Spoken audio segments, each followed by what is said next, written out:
Hi friends, నా పేరు Anand. Welcome to top news. Hindi Bigg Boss OTT season 3లో కొన్ని ఆసక్తికర పరిణామాలు చోటు చేసుకున్నాయి.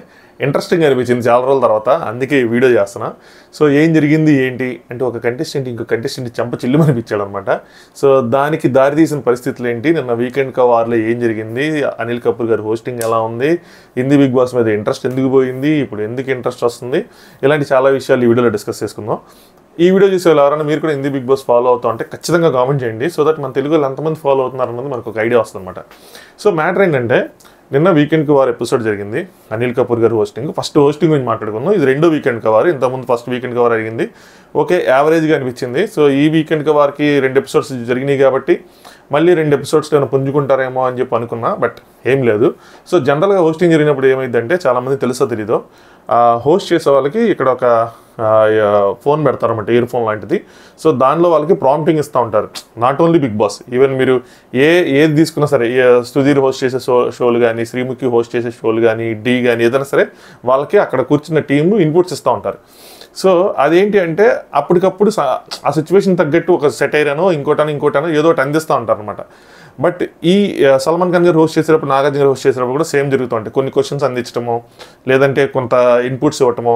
ఎందుకంటే వీళ్ళు మొత్తం చూడరు కదా, వీళ్ళు క్వశ్చన్ షూట్ చేశారు, అక్కడి నుంచి ఒక ఆన్సర్ వచ్చింది, ఆన్సర్ తగ్గట్టు రియాక్షన్ ఎలా ఇవ్వాలి. సో అలాంటి ఇన్పుట్స్ ఇస్తారన్నమాట. ఈ ఇన్పుట్స్ మీద హోస్ట్ అనేవాళ్ళు ఎంత తక్కువ డిపెండ్ అయితే హోస్టింగ్ అనేది అంత బాగుంటుంది. దాంతోపాటు చూసే ఆడియన్స్కి, అక్కడ ఉన్న కంటెస్టెంట్స్కి సో ఇంట్రెస్టింగ్ అనిపిస్తుంది.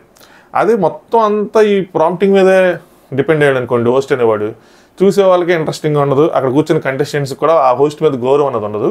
నాకు నేను ఎపిసోడ్ చూస్తే అలాంటి ఫీలింగ్ కలిగింది. ఫస్ట్లో నాగార్జున గారు చూసినప్పుడు కూడా అలాగే కలిగేది అనమాట. సో వీళ్ళు ఏంటంటే, వాళ్ళకున్న బిజీ స్కెడ్యూల్స్ వల్ల వాళ్ళు బిగ్ బాస్ చూడరు. ఏదో హోస్టింగ్ అనేది జస్ట్ ఒక జాబ్ లాగా వచ్చి, అంటే బిగ్ బాస్ హోస్టింగ్ అనేది it's not like a normal kind of a job. So మళ్ళాగా మొత్తం 24/7 చూడకుండా అట్లీస్ట్ ఎపిసోడ్స్ చూసి వచ్చి, అక్కడ టీంతో ఒక 3-4 అవర్స్ ముందు కూర్చొని వాళ్ళతో డిస్కస్ చేసి, ఏం జరిగింది ఏంటనేది మొత్తం డిస్కస్ చేసి, ఒక అభిప్రాయం ఏర్పరచుకొని, అప్పుడు వచ్చి వాళ్ళు క్వశ్చన్ షూట్ చేస్తూ ఉంటే, వాళ్ళ ఆన్సర్స్ చెప్తా ఉంటే మనం తిరిగి క్వశ్చన్ చేయగలుగుతాం. సో నిన్న అనిల్ కపూర్ గారు ఈ విషయం తేలిపోయారేమో అనిపించింది. ఎందుకంటే క్లియర్ కట్గా ప్రాంప్టింగ్ వస్తుంది, క్వశ్చన్ అడుగుతున్నారు, వాళ్ళ ఆన్సర్ చెప్తున్నారు, తిరిగి చెప్పే లోపల ఆ గ్యాప్ ఏదైతే ఉందో, మనకి ఇంత ట్రిమ్ అయిన తర్వాత మనకి ఎంత అనిపిస్తుంది అంటే, రియల్ టైమ్గా చూసిన వాళ్ళకి ఎంత అనిపిస్తుంది. సో అసలు ఎక్కడెక్కడ ఆయన కనెక్ట్ అవ్వబోతున్నారు, దాంతోపాటు అడిగిన క్వశ్చన్నే మళ్ళీ అడుగుతున్నారు, వాళ్ళు చెప్పిందే మళ్ళీ చెప్తున్నారు, లేని కోపాన్ని తెచ్చుకుంటున్నారు. అంటే సల్మాన్ ఖాన్ గారిలో చేద్దామని చెప్పి ట్రై చేసి అరవటం లాంటివి చేస్తూ ఉన్నారు, వర్కౌట్ అవ్వదు. నాకు నాగార్జున గారిలో మెయిన్గా అనిపించింది ఏంటంటే, మన సైడ్ చూసినప్పుడు కొంచెం ఫస్ట్ దాంట్లో కొద్దిగా అటు ఇటుగా అనిపించిన, ఆయన వేలో ఆయన చేశారు. ఆయన సీరియస్గా చేయాలనుకోలేదు. ఇప్పుడు దానికి ముందు నాని చేశాడు, దానికి ముందు ఎన్టీఆర్ గారు చేశాడు, వీళ్ళందరూ చేసినప్పుడు వాళ్ళని ఇమిటేట్ చేయాలనుకోవాలా, లేని కోపాన్ని తీసుకురావాలనుకోవాలా, ఆయనకంటూ ఒక స్టైల్ ఏర్పరచుకుంటూ చేశారు, దాని మీద బిల్డ్ చేసుకుంటూ వచ్చారు. 2-3 సీజన్లు అయ్యేపటికి, లాస్ట్ సీజన్కి వచ్చేప్పటికి ఇంకా నెక్స్ట్ లెవెల్కి వెళ్ళిపోయింది. సో అలా మనకంటూ ఒక స్టైల్ ఏర్పరచుకోవాలి. అనిల్ కపూర్ గారు ఆ స్టైల్ కాకుండా సల్మాన్ ఖాన్ ఫాలో అవుతారేమో అని అన్నట్టు అనిపించింది. మేబీ ఇది 2 వారమే కాబట్టి ఇంకా దీనికి కొంచెం ప్రాక్టీస్ కావాలి, కొంచెం కావాలండి. ఆయన కూడా అర్థమవుతూ ఉంటుంది కాబట్టి ఇంకొంచెం బాగా ప్రిపేర్ అవుతారు. నెక్స్ట్ వీక్ బాగుంటుంది అనుకుందాం. బట్ ప్రెజెంట్ అయితే మాత్రం హోస్టింగ్ మాత్రం తేలిపోయారని అనిపించింది. అసలు సల్మాన్ ఖాన్ గారు కంపేర్ చేస్తే మాత్రం దరిదాపుల్లో లేరు ఎవరు. సో ఆయన అయితే మాత్రం లేరు. సో అది హోస్టింగ్ వరకు వస్తే, సో నిన్న ఎపిసోడ్లో ఏం జరిగిందంటే, ఇద్దరిని కాన్ఫిడెంట్ చేద్దామని ఫిక్స్ అయ్యారు. ఎందుకు ఫిక్స్ అయ్యారు, ఎందుకు ఇంట్రెస్ట్ పోయింది అన్నది చెప్తాను చూడండి. నాకు ఎలా ఇంట్రెస్ట్ పోయిందో చాలామందికి ఇంట్రెస్ట్ పోయింది. దానికి మెయిన్ రీజన్ ఏంటంటే, ఇంట్లో గ్రూప్ ఫామ్ అయింది, ఒకటే గ్రూప్, రెండో గ్రూప్ అనేవాళ్ళు లేదు. రెండో గ్రూప్ ఫామ్ చేద్దాం ట్రై చేస్తున్నా మిగతా ఎవరు కోఆపరేట్ చేసే సిచ్యువేషన్ లేరు. సో ఏమవుతుందంటే, ఇంట్లో డెసిషన్స్, బాహర్వాల్ అనే క్యారెక్టర్ కూడా ఆ గ్రూప్లోనే ఒక పార్ట్. సో ఇంట్లో డెసిషన్స్ అన్నీ వన్ వే అయిపోతున్నాయి. బయట అదే గ్రూప్కి బయట ఆల్రెడీ ఫ్యాన్ ఫాలోయింగ్ ఉంది. సో బయట కూడా ఆల్రెడీ డామినెన్స్. సో రెండు వాళ్ళకే ఉండేవాటికి ఏంటంటే ఇంట్రెస్ట్ అనేది పోయింది. యూట్యూబర్స్ ఎవరైతే ఇన్స్టా ఇన్ఫ్లుయెన్సర్స్ ఉన్నారో వాళ్ళందరూ బ్యాచ్లో అయిపోయారు అనమాట, ఒక అర్మన్ మాలిక్ వీళ్ళు తప్పితే. సో ఈ లవకేష్ కటారియా స్టేజ్ మీదకి ఎంటర్ అయినప్పుడు, తనకి ఎల్విష్ ఆర్మీ సపోర్ట్ ఉంది అన్నప్పుడు, 2 మిలియన్ ఫాలోవర్స్, ఎల్విష్కి ఇంకా చాలామంది ఉన్నారు బట్ సపోర్ట్ ఉంది అన్నప్పుడు, వారు వన్ సైడ్ అవ్వకుండా ఉండటానికి వీళ్ళు ఏం చేశారంటే, విశాల్ అనే ఇంకొక ఇన్స్టా ఇన్ఫ్లుయెన్సర్ తెచ్చారు, తనకి 8 మిలియన్ ఫాలోవర్స్. వాళ్ళిద్దరికి స్టేజ్ మీద గొడవ పెట్టాలని ట్రై చేశారు. ఆ గొడవ అంటుకోపోగా అది రివర్స్ అయింది. ఏంటంటే స్టేజ్ మీద వాళ్ళు గొడవ పడినట్టున్నారు, కానీ లోపలికి వెళ్ళిన తర్వాత విశాల్ లవకేష్తో ఫ్రెండ్షిప్ చేయడం స్టార్ట్ చేశాడు. ఈ చెంచా అని హిందీలో అనమాట, చెంచా, సైడ్ కిక్ అలాంటి వర్డ్స్ వస్తూ ఉంటే సేమ్ అలాగే అనిపించింది నాకు కూడా, చెంచా సైడ్ కిక్ అన్నట్టు అనమాట. సో వాళ్ళిద్దరు ఎప్పుడైతే కలిసిపోయారో, ఏదైతే సోషల్ మీడియాలో ఇన్ఫ్లుయెన్సర్స్ మధ్యలో వార్ జరిగిద్ది అనుకున్నారో ఆ వార్ జరగల. దాంతోపాటు వాళ్ళ బ్యాచ్లోకి శివాని కూడా వెళ్ళిపోయింది, తను ఇంకొక ఇన్ఫ్లుయెన్సర్ అనమాట. సో మొత్తానికి అలా వాళ్ళ దగ్గరికి వెళ్ళిపోవడంతో షో అనేది కొంచెం డల్ అయిపోయింది. బయట కూడా అసలు పెట్టిన ప్రోమోకి సంబంధం లేకుండా కింద కామెంట్స్ వస్తూ ఉంటాయి. సో అది ఇప్పుడు వాళ్ళు ఏం చేద్దాం అనుకున్నారంటే ఇంకో గ్రూప్ అనేది నెమ్మదిగా ఫామ్ అవబోతుంది అనమాట. సాయి కేతన్ రావు, సనా సుల్తానా, నెక్స్ట్ నైజీ ర్యాపర్ ఉన్నాడు కదా తను. సో వాళ్ళతో గ్రూప్ ఫామ్ అవబోతుంటే సనా మక్బుల్ వల్ల గ్రూప్ అనేది కొద్దిగా ఫెయిల్ అయింది. ఎందుకంటే నైజ్ కొద్దిగా సనా సుల్తానాతో ఎక్కువ ఉండేవాడు నేను చూసినంత వరకు. దాని తర్వాత సనా మక్బుల్ వైపు కొంచెం అట్రాక్ట్ అయ్యి తనతో ఎక్కువ టైం స్పెండ్ చేయడం లాంటివి చేస్తూ ఉన్నాడు. సో సనా మక్బుల్ తన ఫ్రెండ్ అనుకుంటున్నమాట. బట్ అక్కడ ఫ్యాక్ట్స్ ఏంటంటే సనా మక్బుల్ అంత నైజ్కి అంత సపోర్ట్ చేయట్లేదు. ఈవెన్ నామినేషన్స్ అప్పుడు కూడా తను సపోర్ట్ చేస్తుంటే నామినేషన్ అయ్యేది కాదు. బట్ అంతగా ఫైట్ చేయాలి. తను లవకేష్ కటారియా లోపలికి వెళ్ళారు. నైజ్ నామినేట్ చేయాలి వద్దని డెసిషన్ వాళ్ళ మీద ఉంది. తిని అంతగా ఫైట్ చేయకపోయేటికి నైజ్ నామినేట్ అయిపోయాడు. సో దీన్ని ఎండగట్టాలనుకున్నారు. సో నైజ్ ఫ్రెండ్షిప్ సనా మక్బుల్ ఏదైతే ఉందో, బాబు నీ అమ్మాయి ఏమి తన ఫ్రెండ్షిప్ చేయట్లేదు, నువ్వు ఇటు వచ్చేసి అటు అల్లమాకు, సో మీరు ఇటు రండి, ఇటు వచ్చి గ్రూప్ ఫామ్ చేయండి అన్నట్టు ఆ సనా మక్బుల్ని ఎక్స్పోజ్ చేద్దాం అనుకున్నారు అనమాట. సో దానికోసం ఆయన అడిగి ఆవిడ చెప్పి చిరాకు వచ్చేసింది అదైతే మాత్రం. సో సనా మక్బుల్ బేసికల్గా అందరితో మంచిగా ఉండడానికి ఎక్కడికక్కడ నెట్టుకొస్తూ ఉందన్నమాట. సో దాన్ని కూడా కైండ్ ఆఫ్ ఎక్స్పోజ్ అయితే చేశారు. నెక్స్ట్ విశాల్ని ఎక్స్పోజ్ చేద్దాం అనుకున్నారు. విశాల్ని ఎక్స్పోజ్ చేసేది ఏంటి అంటే, విశాల్ తన స్టామినా తగ్గట్టు ఆడట్లా. ఈవెన్ టాస్క్లో కూడా కన్ఫ్యూజన్ అవుతున్నాడు. ఎంత టాస్క్లు అంటే వీళ్ళందరూ ఈ రణవీర్ వీళ్ళందరూ టాస్క్ ఎక్స్ప్లెయిన్ చేసి ఇది టాస్క్ అని చెప్తుంటే అలా కాదు అని చెప్పి మొన్న ఎలిమినేషన్ టాస్క్ కూడా జరిగిందిలేండి. సో దాని గురించి కూడా ఆయనకి టాస్క్లు అర్థం కావట్లేదు అన్న విషయాన్ని పెట్టి దాంతోపాటు ఇంకొక పాయింట్ రైస్ చేద్దాం అనుకున్నారు. అదే ఈ చెంపదెబ్బకి దారి తీసిన point, main interesting point. So దీనికోసం ఏం చేశారంటే, ఆల్రెడీ ఎలిమినేట్ అయిపోయిన ఈ అర్మన్ మాలిక్ వాళ్ళ ఫస్ట్ వైఫ్, తన పేరు మర్చిపోయింది ఇప్పుడు నేను, తన పేరు ఏదో ఉంది. ఎందుకంటే ఈ బిగ్ బాస్ వాళ్ళు తన పేరుతో పాటు కింద బీవీ నెంబర్ 1 బీవీ నెంబర్ 2 అని వేస్తూ ఉంటారు. నాకు కూడా అలాగే ఫస్ట్ వైఫ్ సెకండ్ వైఫ్ అలా వచ్చేసింది అనమాట. సో ఫస్ట్ వైఫ్ ఎలిమినేట్ అయిపోయింది, ప్రియా మాలిక్ ఏదో తన పేరు. సో తను తీసుకొచ్చారు.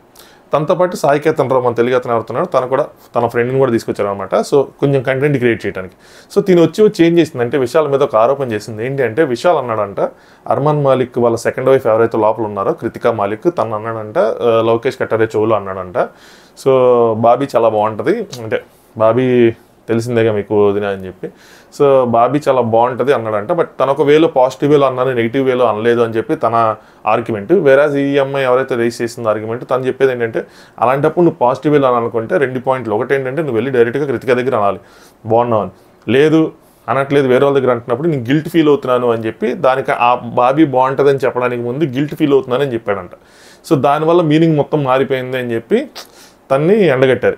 బట్ దీన్ని విశాల్ హ్యాండిల్ చేయడంలో ఫెయిల్ అయ్యేమో అనిపించింది. ఒకవేళ ఒక కుర్రాడిగా ఏదైనా అలాంటిది ఏదైనా ఉంటే నేను జస్ట్ కాంప్లిమెంట్ పాజిటివ్ అని చెప్పాను, నెగిటివ్ వేలో చెప్పానని చెప్పకుండా కొంచెం తడబడ్డాడు. సో ఏదో దాన్ని ఒక కామెడీగా చేద్దాం అనుకున్నాడు. మరి సీరియస్గా అయితే ఎవరు అంత కెమెరాల ముందు అంత ఇదిగా ఎలాంటివి బయట పెట్టరు కదా. సో అది. సో దానివల్ల అర్మన్ మాలిక్కి ఒక కోపం అనేది క్రియేట్ అయ్యిందంటే, ఎవరైతే తన వైఫ్ ఉన్నారో తన గురించి కామెంట్ చేస్తారు కాబట్టి కొంచెం ఆర్గ్యుమెంట్ గట్టిగా జరిగింది. ఇక్కడ కూడా మళ్ళీ అనిల్ కపూర్ గారు ఫెయిల్ అయ్యారు. సో ఆర్గ్యుమెంట్ చాలాసేపు జరిగింది. దాన్ని కట్ చేసి, అలాంటి బ్యాడ్ ఇంటెన్షన్ ఉందా గుడ్ ఇంటెన్షన్ ఉందా విషయాలు నీకే తెలియాలి, మేము ఎవరైనా దాన్ని జడ్జ్ చేయలేం, ఒకవేళ ఉంటే మాత్రం నువ్వు దాన్ని తీసేసి అలాంటివి మాత్రం పెట్టుకోకు, కొంచెం సారీ చెప్పేసి వెళ్ళిద్దరికి అని చెప్పి సారీ చెప్పించి, ఇది మన నాగర్ మీరు బాగా హ్యాండిల్ చేస్తారు అలాంటివి. సో అక్కడ ఫెయిల్ అయ్యారు. దాని తర్వాత ఏమైందంటే, మనకి ఇప్పుడు వచ్చిన ప్రోమోలో చూసిన దాని ప్రకారం అర్మన్ మాలిక్ వెళ్ళి తను కంప్లైంట్ చేశాడు అనమాట, నువ్వు ఎందుకన్నావు అలాగే ఏంటి అని. వాళ్ళిద్దరి మధ్య కొద్దిగా ఆర్గ్యుమెంట్ జరిగింది. కట్ చేస్తే విశాల్ ఇలాగా ప్రోమోలో టపక్కన పెట్టుకున్నాడు. ప్రోమో నా ఇన్స్టాగ్రామ్ స్టోరీలో పోస్ట్ చేశాను. ఇన్స్టాగ్రామ్ లింక్ కింద ఉంటుంది, ఎవరైనా చూడాలనుకుంటే అక్కడి నుంచి చూడండి. సో కట్ చేస్తే అంటే దెబ్బ పడింది, మనకి ప్రోమోలో కట్ చేశారు, మరి ఎపిసోడ్లో చూపిస్తారా లేదా అన్నది చూడాలి. ఇప్పుడు ఈ సిచ్యువేషన్ ఎప్పుడు జరిగింది, సాటర్డే ఎపిసోడ్ షూట్ అయిపోయి సండే ఎపిసోడ్ షూట్కి బ్రేక్లో జరిగిందా, లేదా 2 ఎపిసోడ్లు అయిపోయిన తర్వాత కంప్లీట్గా అయిపోయిన తర్వాత జరిగిందా అన్నది ఇంపార్టెంట్. ఎందుకంటే 2 ఎపిసోడ్లు కంప్లీట్గా అయిపోయిన తర్వాత జరిగితే మాత్రం అనిల్ కపూర్ గారు ఉండరు, హోస్ట్ దాని గురించి డిసైడ్ చేసేదే ఉండదు. సో ఇప్పుడు బిగ్ బాస్ డెసిషన్ తీసుకోవాలి, ఏంటి ఎలిమినేట్ చేస్తారా, అర్మాన్ మాలిక్ని ఎలిమినేట్ చేయరా ఏంటన్నది అదొక డిస్కషన్. బట్ ఈ 2 ఎపిసోడ్లు గ్యాప్ల మధ్య జరిగితే మాత్రం సండే ఎపిసోడ్ కూడా చాలా ఇంట్రెస్టింగ్ ఉంటుంది. బట్ జరగలేదేమో అనిపిస్తుంది, మొత్తం అయిపోయిన తర్వాత జరిగి ఉంటుందండి. సో అదనమాట ఆ చంపదెబ్బకి దారి తీసిన పరిస్థితులు అది. రెండోది, ఇంకొక కంటెస్టెంట్ కూడా బాగా ఎక్స్పోజ్ చేశారు వీళ్ళిద్దరు కాకుండా. తను ఎవరు అంటే చంద్రిక. సాయి కేతన్ రావు గర్ల్ ఫ్రెండ్ ఎవరైతే వచ్చారో, అమ్మాయి పేరు శివాంగియో ఏదో, అసలు ఆ అమ్మాయి హడలెత్తిచ్చింది. ఇక్కడ ఉన్న కంటెస్టెంట్స్ అందరికన్నా కూడా అమ్మాయి సూపర్గా, అసలు అమ్మాయి బిగ్ బాస్ హౌస్లో ఉంటే అల్లాడిచ్చేది. అదే మరాఠీలోనే ఇందులో బిగ్ బాస్ హౌస్లో ఒకసారి కంటెస్టెంట్స్ చూసినప్పుడు తను చూసినట్టు నాకు అనిపించింది, ఉందో లేదంటే వెళ్ళబోతుందో ఏదో సమ్ న్యూస్ అయితే చూసాను తన కోసం. బట్ బాయ్ సాబ్ తనైతే స్టేజ్ మీద నెక్స్ట్ లెవెల్ అసలు ఆ వడాపావుగాలు చంద్రికని ఇంత మట్టికి ఎవరు ఎక్స్పోజ్ చేయని విధంగా ఎక్స్పోజ్ చేసింది. ఈ సాయికేతన్ రావు అంట పాప ఆ అమ్మాయికి చేయని ఏదో నొప్పి వస్తే జస్ట్ మసాజ్ చేయమంటారా నన్ను అని చెప్పి పాజిటివ్ వేలో అడిగాడంట. బట్ తిని వెళ్ళి ఆ సనా మక్బూల్తో వేరే విధంగా చెప్పింది. మసాజ్ అంటే నన్ను టచ్ చేయడానికి ట్రై చేశాను అన్న విధంగా ఆ అమ్మాయికి చెప్తే ఆ అమ్మాయి కూడా వద్దొద్దుని దూరంగా ఉండంటే మా ఆయన బయట నుంచి వస్తున్నాడు అసలు ఏంటి అది అని చెప్పి అలా డిస్కస్ చేసుకున్నారంట. సో తను వచ్చి నీకు అసలు అడిగింది చాలా పాజిటివ్గా అడిగితే నువ్వు దాన్ని ఎలా ఇచ్చేసావు అని చెప్పి కంటెస్టెంట్తో పాటు బయట వాళ్ళ పిఆర్ టీంని కూడా అమ్మాయి అండగట్టింది. మీ పిఆర్ టీము బయట దాన్ని ఇలా మార్చి దాన్ని వైరల్ చేస్తున్నారు అది అని చెప్పి. అండ్ నువ్వు అసలు ఏం చేస్తున్నావు హౌస్లో 40 చపాతీలు చేస్తావు ప్రతిసారి అమ్మాయి చెప్పుకునేది 40 చపాతీలు చేస్తాను ఏదైనా ఉంటే మా మమ్మీ చెప్తానంటావు. ఇప్పటివరకు హౌస్లో ఒక్క విషయం మీద కూడా నువ్వు ఎవరి మొహం మీద చెప్పింది లేదు. నీకంటూ ఒక ఇష్యూ లేదు, అంటే నీకంటూ ఒక స్టాండ్ లేదు, నీకంటూ ఒక స్టోరీ ఒక లైన్ ఉంటుంది కదా మనం ఇలా ఎలా వెళ్తున్నావు హౌస్లో అన్న దాని మీద ఒక ఇష్యూ లేదు, ఎవరితోనూ ఒక పాజిటివ్ కానీ నెగిటివ్ కానీ ఏది లేదు, నువ్వు అసలు ఏం చేస్తున్నావు హౌస్లో. సో ప్రతిదీ వేరే వాళ్ళ గొడవల్లో మధ్యలో దూరటం తప్పితే అందులో కూడా ఏం మాట్లాడదులేండి ఆవిడ. సో మొత్తానికి స్టేజ్ నుంచి ఈవిడ రఫ్ ఆడిచ్చేసింది. సాయికేతన్ రావుకి కొంచెం కళ్ళు తెరిపించామాట నీ ఫ్రెండ్స్ ఎవరు, నీ ఎనిమీస్ ఎవరు అన్న దాని మీద. సో నాకు తెలిసి బిగ్ బాస్ కొంచెం ఆలోచించి వైల్డ్ కార్డ్గా ఈ అమ్మాయిని కూడా పంపిస్తాడేమో అని చూడాలి. బట్ ఇవి జరిగినాయి. సో చెంపదెబ్బ జరిగింది. ఇందులో నుంచి మన తెలుగు క్రియేటివ్స్ కూడా కొన్ని నేర్చుకోవాలి. ఏంటి అంటే ఈ యాంగిల్ మనం కూడా ఆలోచించాలి. అంటే బయట ఎలిమినేట్ అయిపోయిన వాళ్ళు లేదంటే వాళ్ళని ఎవరైతే సపోర్ట్ చేస్తున్నారో కంటెస్టెంట్స్ని ఎవరైతే సపోర్ట్ చేస్తున్నారో వాళ్ళ ఫ్యామిలీ మెంబర్స్ని ఇలా 3 వారు ఏదైనా మేజర్ ఇష్యూస్ జరిగినప్పుడు ఏదైనా ఉన్నప్పుడు బయట సోషల్ మీడియాలో రాంగ్గా ప్రొజెక్ట్ అయిపోతున్నప్పుడు విషయాలు, సో వాళ్ళు ఇక్కడ సోషల్ మీడియాలో ఎక్స్ప్లెయిన్ చేసుకునే బదులు స్టేజ్ మీదకి తీసుకొస్తే వాళ్ళే దాన్ని కౌంటర్ చేసి వాళ్ళే అక్కడ వేరే కంటెస్టెంట్ నిలదీసేలా చేస్తే ఇంకా ఎదిరిపోయిద్దేమో. సో ఆ విధంగా మన క్రియేటివ్స్ కూడా మన తెలుగు బిగ్ బాస్ క్రియేటివ్స్ కూడా ఎపిసోడ్ చూసి దీన్ని కనుక మనం కూడా ఇంప్లిమెంట్ చేస్తే, అంటే ప్రతి వారం తీసుకురమ్మని కాదు, మేజర్ ఏదైనా జరిగినప్పుడు కాంట్రవర్సీ జరిగినప్పుడు లోపల ఉన్న కంటెస్టెంట్స్కి దాని మీద క్లారిటీ అయినప్పుడు బయట అది బాగా ఇష్యూ అవుతున్నప్పుడు అంటే లోపల ఉన్న తెలియట్లేదు బయట మాత్రం ఇష్యూ అయిపోయింది. సో బయట దాని గురించి చర్చలు పలానా ఓడి ఇలా దానికోసం అన్నాడు, లేదంటే పలానా వ్యక్తి ఇలా అన్నాడు, పలానా వ్యక్తి చేయబట్టుకుని లాగేసాడు, ఇలాంటి లాస్ట్ సీజన్లో కూడా జరిగినాయి. సో అలాంటప్పుడు వాళ్ళ ఫ్యామిలీ మెంబర్స్ని వాళ్ళ సపోర్టర్స్ని ఎవరినో వాళ్ళని తీసుకొచ్చి ఇలాంటి ఎక్స్ప్లెనేషన్ కనుక ఇప్పిస్తే మందు కూడా నెక్స్ట్ లెవెల్లో ఉంటుంది. అంటే ఇది అర్మాన్ మాలిక్ కోసం చెప్పట్లా నేను, అంటే వాళ్ళ వైఫ్ వచ్చి చెప్పి చంపదెబ్బ కొట్టుకోవటం అది కాదు. రెండోది సాయికేతన్ రావు వాళ్ళ ఫ్రెండ్ శివాంగి వచ్చి ఏదైతే క్లారిటీ ఇచ్చిందో తను ఏ ఉద్దేశంతో అన్నాడు, మీరు ఏ ఉద్దేశంతో దాన్ని ప్రొజెక్ట్ చేస్తున్నారో దాని మీద. సో ఇలా ఇది నేర్చుకుంటే బాగుంటుంది. సో ఇది నిన్న జరిగింది బిగ్ బాస్ హౌస్లో. మోస్ట్లీ ఈరోజు ఎపిసోడ్ కూడా కొద్దిగా ఇంట్రెస్టింగ్గానే ఉంటుంది. వీళ్ళు ఏంటంటే గేమ్స్ ఆడించడం మీద కన్నా కూడా ఇష్యూస్ మీద ఫోకస్ ఎక్కువ చేస్తారు వీకెండ్ ఎపిసోడ్స్లో. మళ్ళా అంతాక్షరీలు ఏంటి డమ్సీలు అలాంటివి ఉండవు అనమాట. కొట్టుకోవడం ఇష్యూల మీద గొడవలు పట్టడం అలాంటివే. బట్ అనిల్ కపూర్ గారు ఇంకా కొంచెం ఫ్రెషర్ కాబట్టి కైండ్ ఆఫ్ అంటే ఈ విషయంలో రియాలిటీ షో హోస్ట్ చేయడంలో ఆల్రెడీ కేబీసీ లాంటివి హోస్ట్ చేస్తారు కానీ బట్ ఇలాంటి కేబీసీ హోస్ట్ చేస్తారా లేదంటే సినిమాలో అని చెప్తున్నాను. సో వేరే షోలో అయితే మాత్రం హోస్ట్ చేశారు. బట్ రియాలిటీ షోలో ఏంటి అంటే స్క్రిప్ట్ అనేది ఉండదు కదా, వన్ సైడ్ స్క్రిప్ట్ ఉంటుంది, నువ్వేం అడగాలని ఉంటుంది, కానీ అవతల ఏం చెప్తారని దాని మీద యాక్షన్ మాత్రం క్రియేట్ చేస్తావు, ఆ రియాక్షన్ వస్తుంది. ఆ రియాక్షన్కి మళ్ళీ ఇంకొక యాక్షన్ ఇవ్వాలంటే అది మన చేతిలో ఉండదు. సో ఇనిషియల్ పాయింట్ ఉంటుంది తప్పితే ఇంకోటి ఉండదు. సో అది అక్కడ కొంచెం తేలిపేరేమనిపించింది. బట్ ఇది ప్రజెంట్ అయితే మాత్రం దీని తర్వాత కొంచెం హౌస్లో ఈ గ్యాప్స్ వచ్చి కొంచెం గ్రూప్స్ అంటే అర్మాన్ మాలిక్ని కనుక ఎలిమినేట్ చేస్తారు లేదా మెయిన్ ఇంపార్టెంట్ విషయం. అంటే చెంపదెబ్బ కొట్టారు కాబట్టి అది క్లియర్ తెలుస్తుంది, కొట్టింది చూపించకపోయినా. బయట కూడా సోషల్ మీడియాలో రచ్చ జరుగుతుంది అర్మాన్ మాలిక్ని ఎలిమినేట్ చేయాలని. సో దీని గురించి ఈరోజు నైట్ అంటే ఆ డిస్కషన్ మొత్తం అయిపోయిన తర్వాత ఈరోజు కనుక ఎపిసోడ్లో టెలికాస్ట్ చేస్తే నైట్ మనం దీని నుంచి ఖచ్చితంగా రివ్యూ చెప్తాను. సో ఏమనిపించింది ఏంటి అర్మాన్ మాలిక్ కొట్టడం రైటా రాంగా. ఎందుకంటే ఇంకో క్లిప్ కూడా వచ్చిందన్నమాట. ఏంటి అంటే నాకు అర్మాన్ మాలిక్ని సపోర్ట్ చేయాలని కొట్టడం అయితే మాత్రం ఖచ్చితంగా రాంగ్. ఆ క్లిప్ నేను చూసింది ఏంటంటే విశాల్ అర్మాన్ మాలిక్ వాళ్ళ వైఫ్ ఎక్సైజ్లు ఏదో చేస్తున్నప్పుడు అన్న అదృష్టవంతుడని ఏదో ఆ డైలాగ్ వేసాడు అనమాట. మరి ఇది ఏ ఉద్దేశంతో అన్నాడు ఏంటన్నది కొంచెం. సో అలాంటివన్నీ ఈరోజు వాళ్ళ డిస్కషన్స్లో మొత్తం బయటకు వచ్చిన తర్వాత దాని గురించి మాట్లాడుకుంటే అప్పుడు బాగుంటుంది. అప్పుడు అర్మాన్ మాలిక్ ఎలిమినేట్ చేస్తారా లేదా, లాస్ట్ సీజన్లోనే చెంపదెబ్బ కొట్టారు. సో ఇలాగే ఇరిటేట్ చేస్తున్నారని చెప్పి అప్పుడైతే ఎలిమినేట్ చేయాలి అభిషేక్ని. ఈసారి మరి చేస్తారు లేదా, అంతకుముందు ఓటీటీలో ఫస్ట్ సీజన్ 1 ఓటీటీలో ఇలాగ పుష్ చేసుకున్నందుకు ఎలిమినేట్ చేస్తారు. బిగ్ బాస్ టీము తెలిసిందే కదా, వాళ్ళకి టీఆర్పీ కావాలి. సో అర్మాన్ ఉంటే టీఆర్పీ వస్తుందా లేకపోతే టీఆర్పీ వస్తుందా అన్నది వాళ్ళకి డిసైడ్ చేసుకుంటారు. నాకు తెలిసి అయితే ఉంటేనే వస్తుంది, అది ఎస్పెషల్లీ చెంపదెబ్బ దగ్గర మాత్రం ఉంటేనే వస్తుంది. బట్ బయట జనాలు తెలిసిందే 8 మిలియన్ ఫాలోవర్స్ 10 మిలియన్ ఫాలోవర్స్ ఉన్న వాళ్ళు కామెంట్లతో హోరెత్తేస్తున్నారు ఎలిమినేట్ చేయాలని చెప్పి. But Bigg Boss let's see ఏం జరిగిద్ది ఏంటని.